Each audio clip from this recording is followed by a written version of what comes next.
Pra gente, praia vazia, quiosque deserto. E ninguém no mar não pode ser o novo normal. Normal é estar com os amigos, curtir o sol, a praia. Vamos continuar nos cuidando para que isso tudo passe e o nosso normal de verdade volte logo. Itaipava, dias melhores, verão. Beba com sabedoria. A Ticket faz parte do dia a dia de milhares de estabelecimentos como o seu em todo o Brasil. Mais de 7 milhões de pessoas estão com nossos cartões para almoçar ou fazer compras em um estabelecimento credenciado. Mas nossa parceria vai muito além disso. Queremos estar cada vez mais junto de você, nosso parceiro. Estamos juntos para somar esforços, ideias e recursos para o que você mais precisa. Ticket Junto. Nosso negócio é apoiar o seu.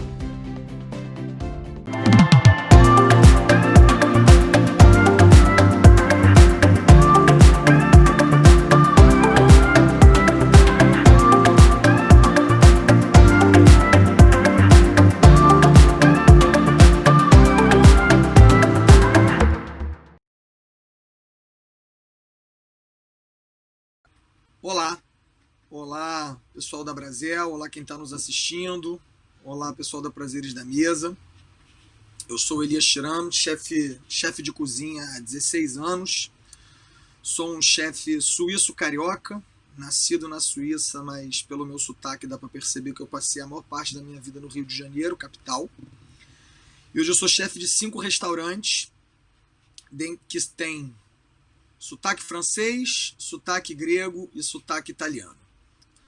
O tema pelo qual eu vou falar foi até algo que a gente conversou com a Mariela, é ligado nos cardápios do mundo. Como é que a gente percebe quando uma novidade vai virar uma tendência? Eu que não sou muito acostumado a falar olhando para uma câmera, fiz um mini roteiro, então eu vou ler algumas coisas, depois eu vou fazer algumas intervenções. Separei em 8 tópicos, eu separei 8 bullet points para falar sobre novidades e tendências que não tem a ver só com ingredientes, até porque o nosso público aqui ele é vasto, mas tem a ver com as tendências do mundo dos restaurantes e do mercado do food service como um todo. O primeiro ponto que eu vou destacar é a tecnologia. Para um restaurante ser bem sucedido, ele precisa estar à frente da concorrência. Ou seja, fazer o uso de novos equipamentos e tecnologias. Acompanhando o mercado, é possível perceber que a modernização tem colaborado para aumentar a praticidade, inclusive do design, que passa a ser simples e intuitivo. Estamos falando de cardápio físico aqui, ok? Pensando em seu restaurante, quando nos remetemos ao cardápio e sua relevância no negócio, percebemos o quão importante ele é.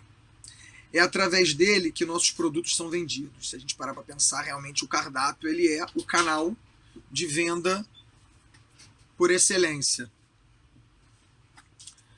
Sendo um dos principais fatores de lucro da empresa, precisa ter um design que desperte interesse, que conte uma história em harmonia com o conceito do restaurante, o tipo de gastronomia, a louça e o ambiente. Ambiente eu estou falando de decoração, de louça, de móveis, de trilha sonora. Isso é uma coisa importante a gente ter. E toda a parte de dressing. Cardápios, anteriormente, quando eu falo anteriormente, eu estou falando no momento pré-Covid, eles eram em sua maioria confeccionados com papel e precisavam ser refeitos cada vez que surgiam mudanças no menu. O que a gente tem percebido era um movimento que algumas casas, alguns estabelecimentos no Brasil e principalmente fora do Brasil já começaram a fazer, é substituir o cardápio impresso por tablet, um cardápio digitalizado. Com a chegada da pandemia e dentro desse, vamos dizer, desse novo normal, dessa nova retomada, a gente introduziu e maximizou uma novidade que estava muito em estágio embrionário, que é o QR Code. Então, hoje, por exemplo, nos meus restaurantes, a gente tem o cardápio físico, sim, que ele é higienizado, ele é plastificado, ele é higienizado sempre antes de ser entregue ao cliente, mas a gente tem um QR Codezinho na mesa, que os clientes botam o celular e aí já baixa automaticamente o cardápio no celular. Isso evita e faz com que as pessoas não precisem ter um contato físico com o cardápio. Por mais que a gente limpe e higienize, tem pessoas que preferem usar essa tecnologia, que é algo que eu acho ótimo. É uma questão de se popularizar isso e das pessoas ficarem familiarizadas com isso. A chegada dos cardápios digitais e suas maneiras ágeis de otimizar serviços de autoatendimento, especialmente após efeitos comportamentais que a pandemia do Covid-19 deixou, veio para ficar. Esse tipo de serviço, cardápios digitais, eles geram uma economia na folha. Sem dúvida nenhuma, uma das maiores linhas de custo com alto risco jurídico e tem passivos enormes é, por exemplo, uma folha. Não estou dizendo que é o modelo dos restaurantes que eu utilizo, mas eu já vi em alguns restaurantes, inclusive, um momento de autoatendimento, onde as pessoas comandam nos tablets e esse pedido já sai na cozinha e aí a gente só tem uma pessoa que traria o pedido. Então, para quem está querendo otimizar custo, está querendo otimizar pessoal, seria um semi-autoatendimento, onde você tem um cardápio completamente explicativo, o próprio cliente faz os seus pedidos e a gente tem só uma pessoa para trazer. Obviamente que a gente falar de mundo de restaurantes é um mundo muito vasto que tem muitas diferenças. Então você tem desde restaurantes fine dining, que vão ter sempre um serviço personalizado, um atendimento personalizado por parte do garçom. Você tem os restaurantes, os casual dinings, que apesar de não terem estrelas e não serem restaurantes, né, que lutem pelos prêmios, mas são restaurantes que oferecem uma proposta diferenciada. Eu ainda acredito que o serviço do garçom ele é muito presente. Mas em restaurantes de fast food ou restaurantes um pouco mais casuais, como lanchonete, é muito comum a gente já vinha vendo essa tendência fora do Brasil. Acho que isso é algo que está chegando nas principais cidades do Brasil. Tá? Eu já vi no Rio de Janeiro, já vi em São Paulo, vi inclusive em Salvador, numa visita que eu fiz ao Fabrício, meu amigo, ele me levou num restaurante onde o pedido era todo feito no tablet e o Kumin, né, o suiteiro ou o runner, ele só trazia o seu pedido. E mesmo você já informado se você queria coca com gelo, com rodela de limão, enfim. Isso é uma vantagem para esse tipo de negócio, para esse tipo de modelo que um cardápio digitalizado traz. Uma outra coisa que os restaurantes, agora pensando num cardápio QR Code, não no autoatendimento, onde você continua tendo a figura do garçom, que é a pessoa que vai fazer a venda, vai explicar o conceito, vai explicar principalmente as entradas, vai falar da carta de drinks, da carta de vinhos. Você tem uma outra... A gente continua utilizando uma mão de obra de serviço de atendimento, mas ao invés de ter um cardápio impresso, a gente tem digital por QR Code ou por tablet. Vantagem de cara para o estabelecimento. Você economiza na impressão, né? Toda vez que você faz uma mudança, quer alterar um preço ou quer substituir um item, você precisa reimprimir tudo, mandar para a gráfica, pedir para a pessoa fazer a diagramação. Isso já obviamente gera um custo, além de gerar uma certa morosidade, uma demora maior nas trocas. Quando é tudo digital, a troca ela é imediata, ela é simultânea. Esse é o primeiro ponto. Então, qual novidade vira tendência? Eu acho que cardápios digitais não nasceram agora, mas são novidades, são ferramentas e plataformas relativamente recentes. E eu acho que com a pandemia isso é algo que veio para ficar. Muita gente vai migrar para isso. Essa é a primeira coisa. Um outro ponto importante é o lixo zero. Né, o lixo zero, eu peguei lixo zero, mas vamos dizer que as questões ambientais elas não serão mais só uma preocupação única e exclusiva de restaurantes que trabalham o marketing voltado para isso. Como é que eu estou falando? Em que tipo de restaurante eu estou pensando? Eu estou pensando em restaurantes que realmente trabalham farm to table, né, nose to tail, que faz o reaproveitamento inteiro, que não tem um cardápio fixo, que tem um cardápio sazonal.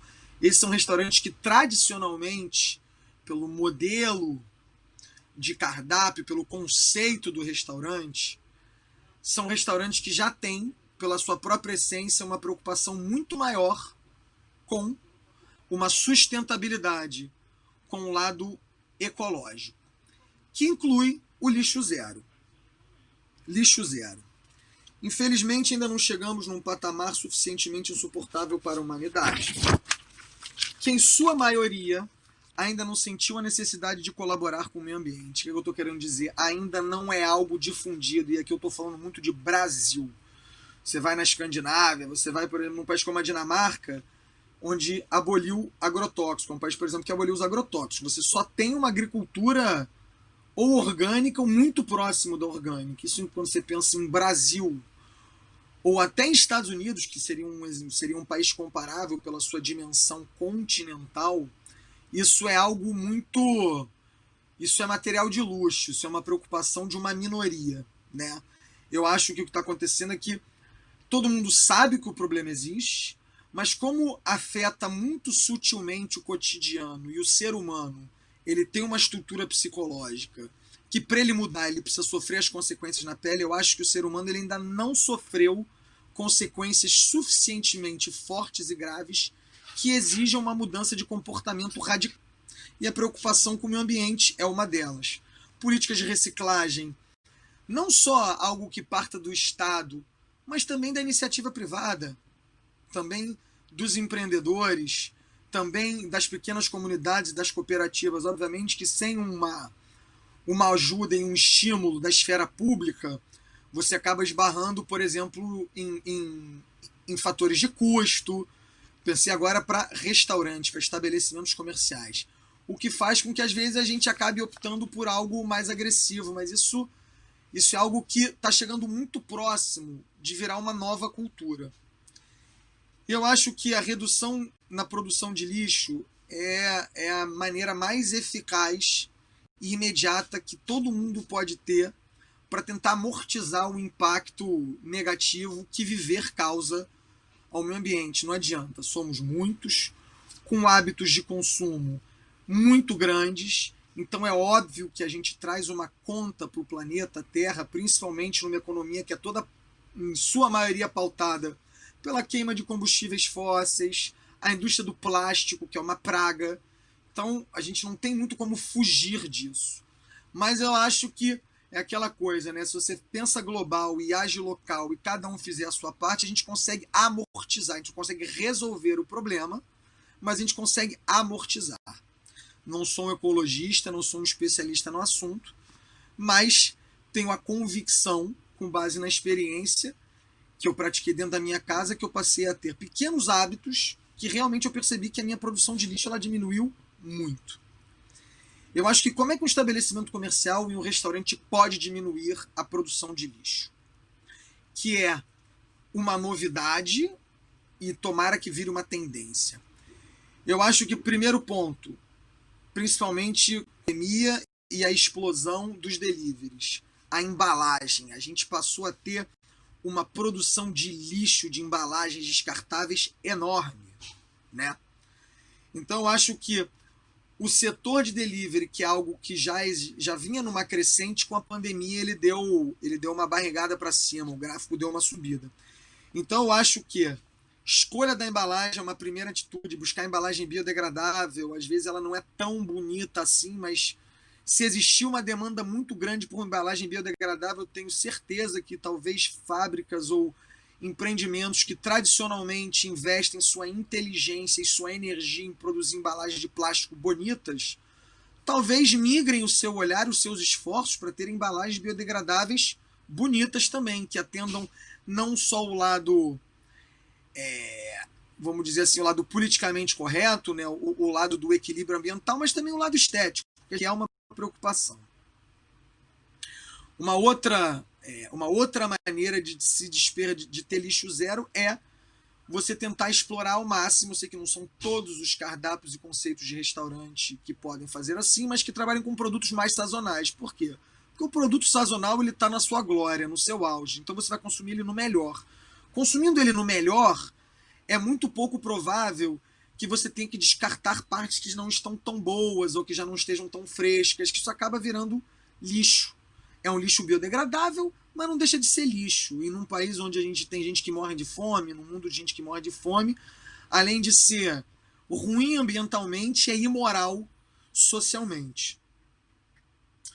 Quando se fala em lixo zero, importante também pensar na gestão de seus estoques, com compras mais eficientes e planejadas, que além de buscar os preços mais competitivos, diminuem o risco de desperdício e aumentam a chance de termos sempre os produtos mais frescos possíveis. Isso que eu acabei de falar de uma outra maneira. Eu acho que um outro efeito do lixo zero é como o mercado consumidor, e aí o mercado consumidor ele tem um poder enorme, porque o consumo consciente, o mercado consumidor ele tem o poder de exaltar uma empresa que tome uma atitude X e de sabotar uma empresa que tome uma atitude contrária a X. Então, o que eu estou querendo dizer com isso? Eu acho que os consumidores eles estão cada vez mais atentos às empresas que, de alguma maneira, colaboram com o meio ambiente. Né? A gente tem vários selos. Selo verde, empresas eco-friendly, vamos chamar assim. Eu acho que isso, sim, é algo que ficou cada vez mais importante, é algo que as pessoas passaram, eu não digo a grande maioria, mas camadas crescentes da população estão muito mais atentas com isso. E agora eu volto a dizer Brasil. Eu acho que quando você pensa no mundo Europa, principalmente Escandinávia, Califórnia, alguns lugares do mundo, você tem, até no Uruguai, você tem essas questões mais em voga. Culturalmente, o Brasil, que é um continente, tem vamos dizer assim, a cultura do desperdício. Mas eu acredito que é um trabalho de formiguinha e de educação e a gente vai chegar lá. Acho, inclusive, que nós, do mercado de alimentação, os chefes que têm uma visibilidade, que têm uma exposição, que são formadores de opinião, principalmente os que estão na televisão, tem um papel importante em trazer e levar essa mensagem, não só para um público de gastrônomos, de pessoas do meio, então não adianta só falar de produto sustentável de pequeno produtor para pequenos chefes ou a clientela que consome os restaurantes Não, a gente tem que conseguir massificar essa mensagem, levar a classe B para a classe C, para a classe D e por aí vai. Tá? Então, como eu dizia, eu acho que esse marketing positivo ele é um estímulo não só ético e social, mas também não deixa de ser um estímulo econômico, já que a gente vive num mundo capitalista, a gente sabe que o estímulo econômico ele é muito importante. Então esse é um argumento que justifica, sim, para as empresas que talvez se preocupem menos com isso, invistam nisso, porque da agora para o futuro, empresas eco-friendly, isso volta em benefícios de marketing positivo, e marketing positivo é receita também, né? Eu acho que a empatia, vivemos um momento de empatia, de uma necessidade de uma empatia. Acho que esse momento pelo qual o mundo está passando colocou todo mundo para dar uma pensada. Eu, pelo menos, me coloquei para pensar bastante. Então, eu acho que a gente sempre vai ter uma parcela da sociedade mais egoísta, mais autocentrada, mas eu acho que em tempo de recursos escassos, na mesma proporção que o egoísmo pode ter crescido em algumas esferas, a solidariedade e a empatia veio como uma resposta enorme, porque o número de precarizados aumentou. Então a solidariedade ela também cresceu. Então, lixo zero é, assim como a tecnologia, vamos chamar de novidade, mas é uma novidade que já estava ganhando um caráter de tendência, e eu acho que virou tendência e vai ser tendência. Caminhamos para um mundo onde vai se consumir cada vez menos carne. É isso. Terceiro ponto, terceira novidade. E aí agora é muito mais, não é tão da minha área da cozinha, mas é uma coisa que eu tenho percebido no mercado na parte de bebidas, né? Que o consumo de bebidas representa aí, em média, para um restaurante, uns 30% do faturamento, então uma fatia grande, né? Eu acho que cresceu bastante? Eu acho que houve um crescimento no consumo de bebidas fermentadas, vinho e saquê, e o interesse em explorar novos sabores, ou seja, algo que já não é novo, mas que tem crescido é, por exemplo, o conceito de baravan, né?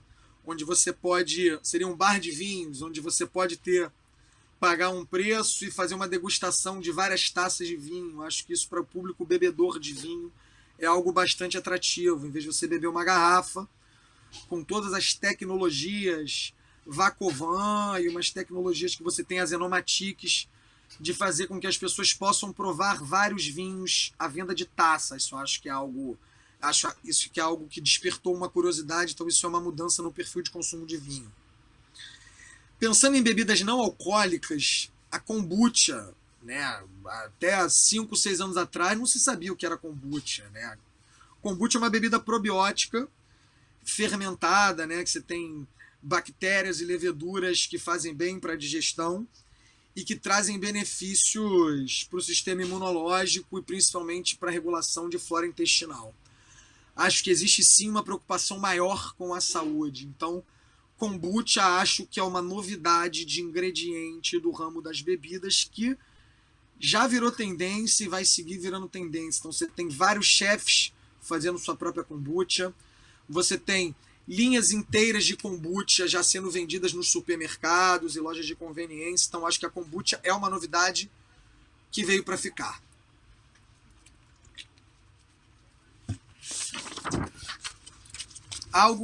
Uma preocupação importante que todo restaurante tem que ter hoje em dia, mesmo aqueles que tradicionalmente não são restaurantes familiares, ou o ambiente, vamos dizer assim, que estimule a ida de crianças, acho que um cardápio infantil se faz necessário. Você tem tido cada vez mais casais, né? Então eu, por exemplo, tenho 2 filhos, eu vou aos restaurantes com meus filhos.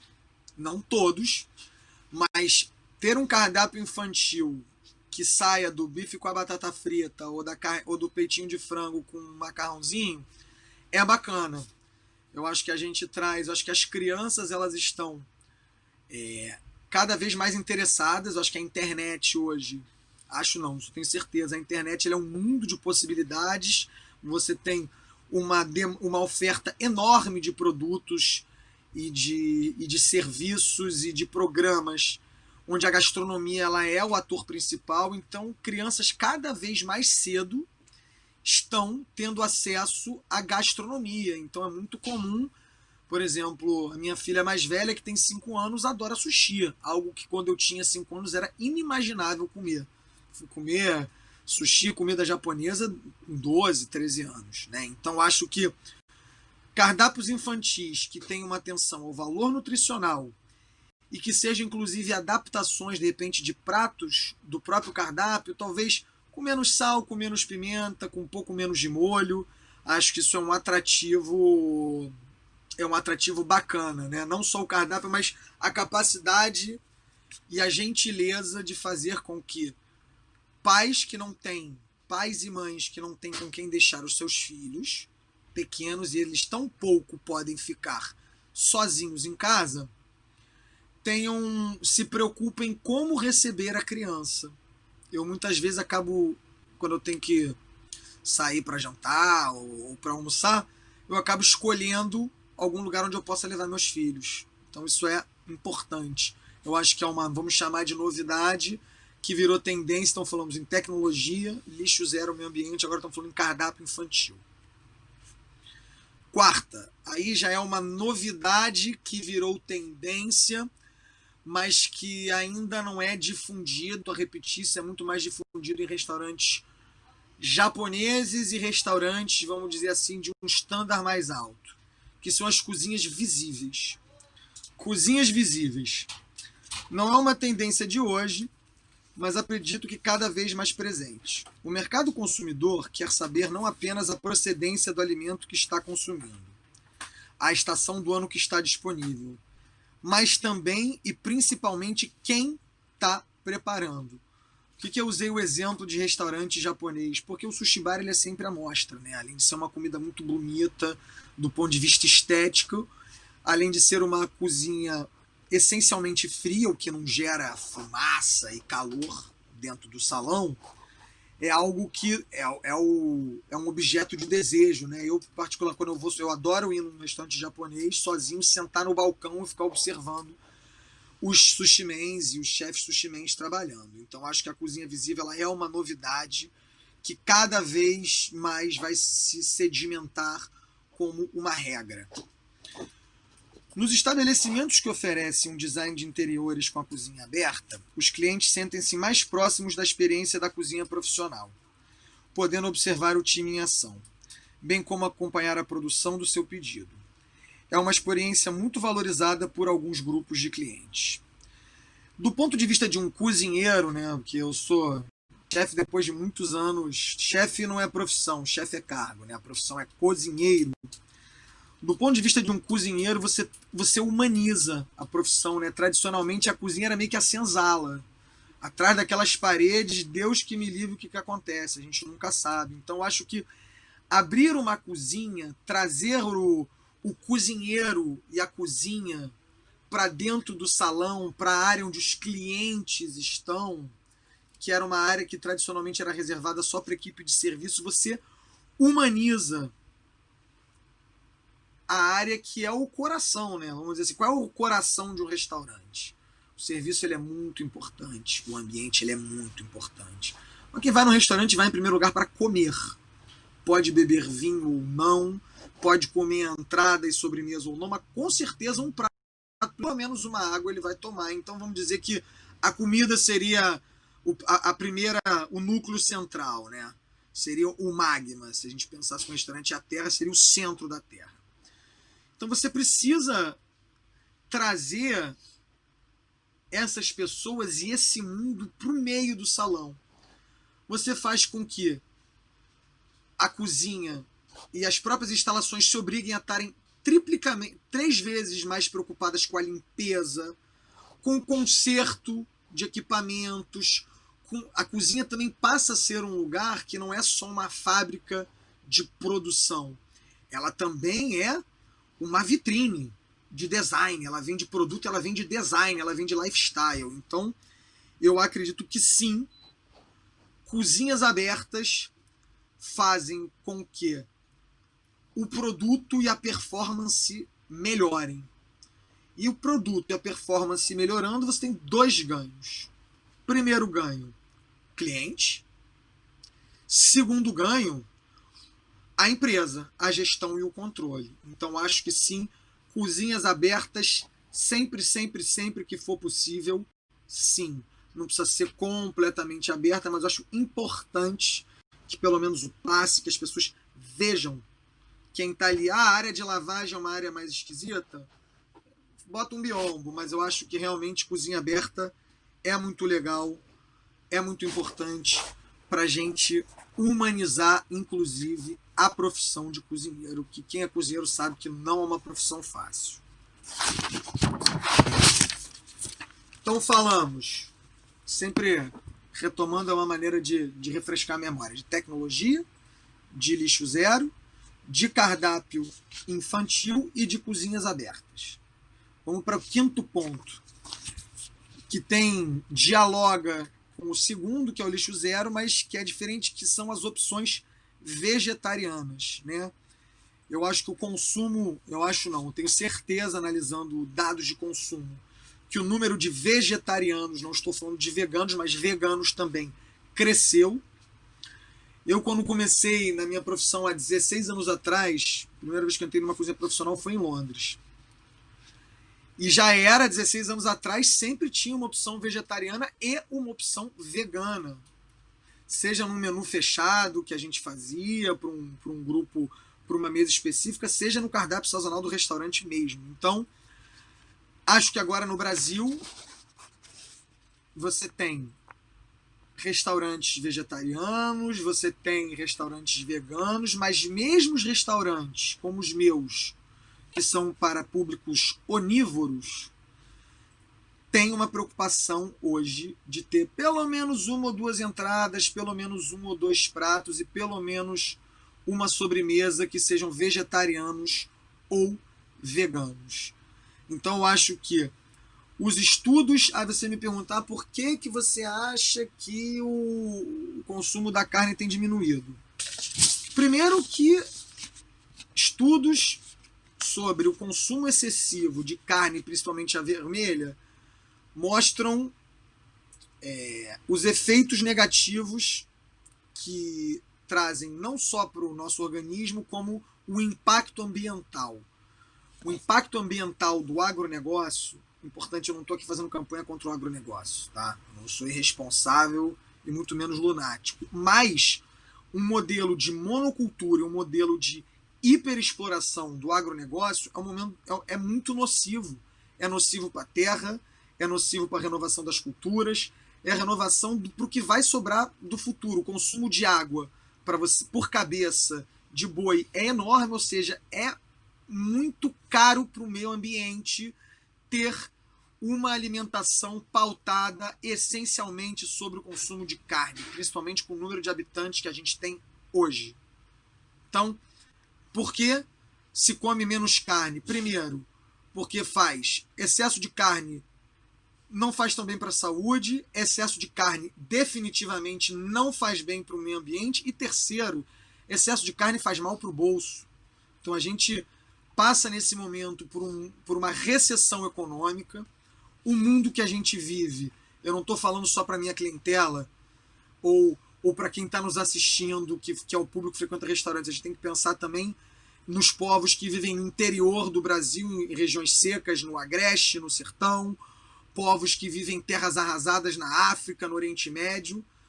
E nesses lugares não tem carne, não tem pasto e não tem dinheiro para comer carne. Então a carne, excesso de carne, ela faz mal para o bolso, para o meio ambiente, para a saúde, vamos dizer assim, né?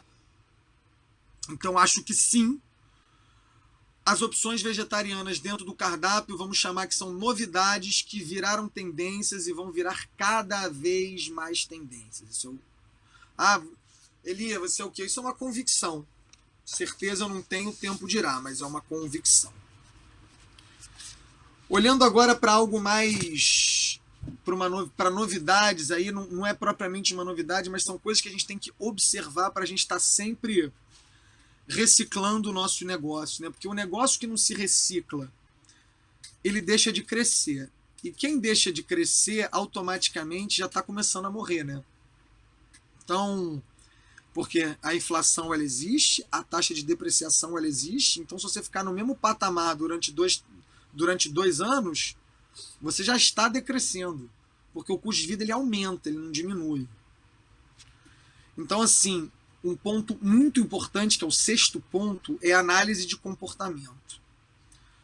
Eu não sou um especialista, não tenho estudos formais nessa parte de análise de comportamento humano ou design, mas eu tenho o olho da experiência prática do que eu observo há 15 anos fazendo o que eu faço. Então eu vou dar uma lidinha aqui e depois eu vou fazendo umas pontuações. A observação do comportamento humano ele é fundamental para ajustar os negócios, especialmente para nós que trabalhamos com serviço, compra de produtos e venda de experiência. Venda de experiência é a chave do negócio. Eu não vendo comida nem bebida. Eu vendo um tipo de comida, um tipo de bebida num determinado lugar, com uma determinada decoração, com uma determinada trilha sonora e com um preço determinado também. Então, esses elementos todos fazem a experiência. O que determina mudanças comportamentais e criação de novas tendências dentro dos seres humanos? Eu acho que os episódios do cotidiano, como por exemplo a pandemia de Covid que estamos enfrentando. Então, sem dúvida nenhuma, uma pandemia ela atua diretamente, como a gente teve a oportunidade de observar como talvez nunca antes na história, provavelmente não, como que o comportamento ele é condicionado por questões de saúde pública, por exemplo. Faz lockdown, delivery cresce, vem para a reabertura, vem para a retomada, o delivery ele dá uma retraída. Então, mudanças cotidianas, elas trazem sim mudanças no comportamento humano. Observando os processos de reabertura de bares e restaurantes aqui na cidade do Rio de Janeiro, por que agora eu vou falar de Rio de Janeiro? Porque mesmo no Brasil, cada região está tendo medidas e está num estágio da doença, a doença está tendo comportamentos distintos. Por exemplo, aqui no Rio de Janeiro, capital, existe uma queda vertiginosa da taxa de contágio, do número de doentes graves e do número de... Existem razões epidemiológicas que aqui não é o espaço para a gente falar disso, mas com certeza a doença na capital do Rio está reagindo de uma maneira do que na capital de São Paulo, tanto que a Prefeitura do Rio, a Prefeitura de São Paulo, o Estado do Rio, o Estado de São Paulo, tem adotado medidas de retomada e de reabertura distintas. Coisas que se aplicam ao Rio hoje podem se aplicar a São Paulo daqui a um mês, mas por enquanto não. Então, por isso que eu vou falar de Rio de Janeiro. Observando o processo de reabertura de bares e restaurantes aqui na cidade do Rio de Janeiro, é possível observar algumas peculiaridades. Uma delas, o tempo da refeição ficou mais espaçado. A gente tem uma concentração grande sempre entre meio-dia e meio e 2h30 da tarde em dias comerciais, de segunda a sexta, e de 7h30 da noite até umas 9h30 da noite de segunda a quinta, vamos dizer assim, no jantar. Sábado e domingo, pela própria cultura do carioca, de ter aquele pós-praia, então o almoço e o jantar sempre emendaram. Então é muito comum as pessoas chegarem 3h30, 4 horas da tarde para almoçar. Então sempre foi assim. Mas principalmente durante a semana, eu percebo que as pessoas passaram a vir almoçar mais tarde para evitar picos de aglomeração, ou vieram jantar mais cedo. Então é muito comum ter gente que chega hoje para almoçar, até pessoas de escritório que estão vindo almoçar 3h30 da tarde. E pessoas que têm vindo jantar 7 da noite, por exemplo. Então, eu acho que o espaçamento do horário das refeições, isso é algo que mudou no comportamento. Uma coisa que eu observei é uma maior preocupação com a saúde. Eu acho que sim, assim que acabou o lockdown, as pessoas foram todas, estava todo mundo em casa, né, meio triste, meio deprimido, então existiu sim uma poesia, né, vamos comer, vamos beber como se não houvesse amanhã. Mas com o passar das semanas, eu tenho percebido que as pessoas têm buscado hábitos mais saudáveis, né? A gente sabe que o Covid não tem cura, por enquanto, até ter uma vacina, mas a gente sabe que tá com a saúde, com a imunidade melhor, diminui as nossas chances de ter um quadro grave da doença. Que eu acho que existe sim uma preocupação maior com a saúde. Alimentação balanceada é uma delas. Então talvez as pessoas que comiam 3, 4 vezes carne por semana estão comendo 1, 2, talvez, ou uma. Eu mesmo sou uma pessoa que passei a comer carne 1 vez por semana.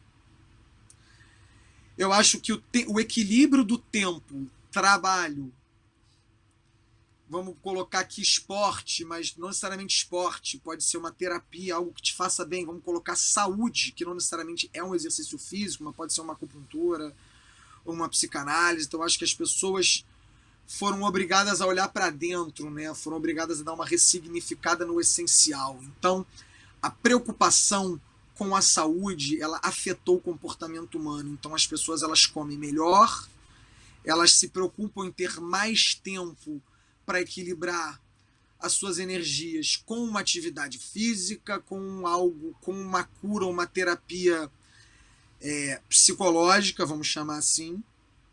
E acho que o tempo com a família e o tempo do descanso ganhou uma importância maior, né? Porque a gente ficava, eu pelo menos, nessa vida corrida de restaurante, dia e noite, dia e noite, dia e noite, sai de um restaurante, vai para outro, então várias coisas na minha vida iam passando desapercebidas, ou estavam no automático, coisa que hoje eu já ganhei uma consciência, uma presença de entender o que está, uma consciência de atitude ao comer, ao fazer o exercício, ao parar de trabalhar para ter um tempo para cuidar mais da saúde, para cuidar da família, enfim, isso é uma análise de comportamento humano que mudou.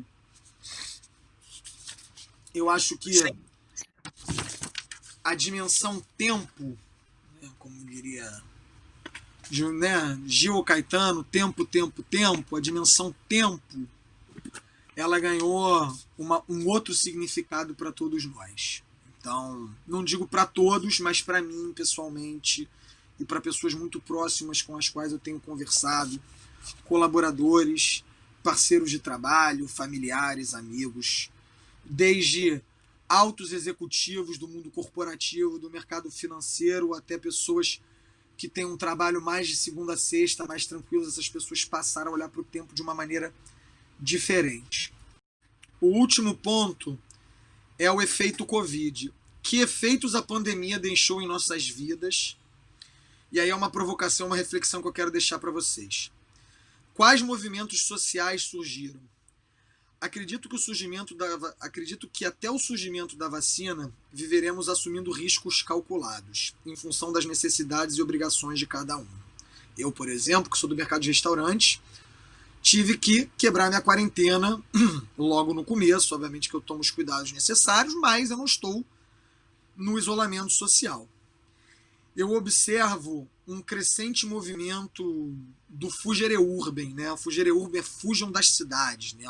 Em latim é um termo de um movimento de 4 séculos atrás, é de ir para uma vida mais frugal, uma vida mais sustentável. Então eu conheci amigos e pessoas próximas que cada vez maiores estão deixando os grandes centros urbanos cansados, esmagados pela pressão insustentável que a vida da metrópole exerce. O homem urbano está aos poucos se reconectando com as origens. Mais trabalhos manuais, mais tempo para estar com seus filhos, descobrir o prazer de fazer uma refeição em família com tranquilidade, inclusive de cozinhar essa refeição. Ter o tempo da digestão, da troca, do diálogo, do compartilhar. Vejo com bons olhos essa formação de pequenas comunidades que estão surgindo e aumentando a economia do campo. Seria talvez sonhar demais, mas penso que esse fenômeno irá forçar uma mudança positiva nesses locais. Surge a necessidade de uma agricultura e de uma pecuária mais inteligentes e sustentáveis. Surge a necessidade do fortalecimento do pequeno produtor, da quebra da lógica latifundiária, do modelo exportação hiperagressivo que destrói a terra, gerando impactos ambientais terríveis e uma herança maldita para os nossos descendentes. Acho que esse movimento todo pode nos levar, sim, pensando em termos Brasil, a tão necessária reforma agrária. E reforma agrária que eu não estou botando cunho político nenhum, mas é simplesmente dar a terra para quem sabe trabalhar a terra e para quem precisa trabalhar a terra. A difusão do modelo de cooperativas, que juntas terão um impacto enorme na qualidade de vida das populações, tanto do campo quanto das cidades, porque é óbvio que um produto melhor plantado e mais sustentável é um produto de melhor qualidade para ser consumido. O campo sempre vai alimentar a cidade. Então, eu acho que essas cooperativas elas vão ter um impacto enorme na qualidade de vida das populações, tanto no campo quanto nas cidades, que terão um fluxo migratório menos intenso do campo para as cidades. Acho que agora a gente está num movimento de volta ao campo, como eu disse. Gerar emprego no campo para ter gente consumindo no campo. Fortalecer as cidades de médio e pequeno porte para crescimento econômico. Mesmo com a vacina, sempre viveremos com o ressabio de uma nova pandemia e de como queremos estar preparados para elas. E eu tenho certeza que quero estar preparado de uma maneira e de uma filosofia mais sustentável, em mais harmonia com o planeta Terra. É isso, muito obrigado.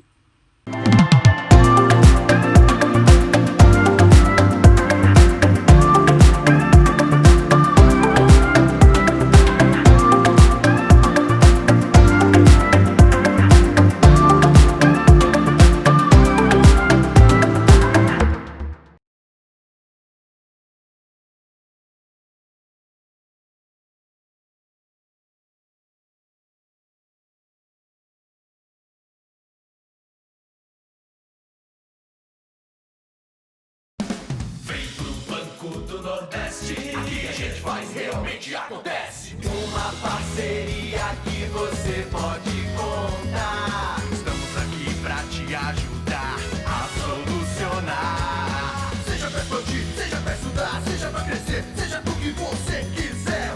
Desenvolvimento é com o Banco do Nordeste. Acelerar para desenvolver. Banco do Nordeste. A A Ticket faz parte do dia a dia de milhares de estabelecimentos como o seu em todo o Brasil. Mais de 7 milhões de pessoas estão com nossos cartões para almoçar ou fazer compras em um estabelecimento credenciado. Mas nossa parceria vai muito além disso. Queremos estar cada vez mais junto de você, nosso parceiro. Estamos juntos para somar esforços, ideias e recursos para o que você mais precisa. Ticket Junto. Nosso negócio é apoiar o seu.